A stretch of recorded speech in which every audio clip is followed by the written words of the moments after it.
Et aujourd'hui, on va attaquer ceci, une petite PS3 Super Slim qui est dans un état proche du neuf. Le but de cette machine-là, c'est bien entendu de venir voir si la carte mère est fonctionnelle, si le lecteur Blu-ray est fonctionnel, si l'alimentation est fonctionnelle. On ne sauvera pas la coque, évidemment, mais le but étant de voir si la partie électronique est fonctionnelle. Bref, on va autopsier ça. Nous, on fait ça sur Twitch. Si tu as envie de venir voir, n'hésite pas à passer. Tu as le lien qui est dans la description, dans ma bio, absolument partout. Bref.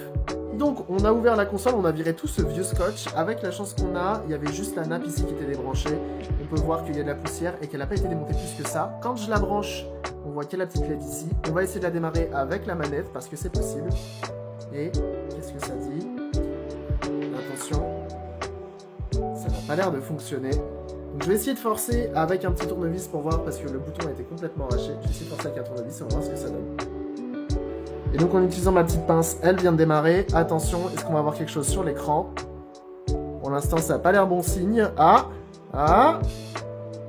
voilà. Donc il n'arrive pas à trouver le disque dur, c'est pas grave. On va se débrouiller pour essayer de la démarrer, aller sur le menu.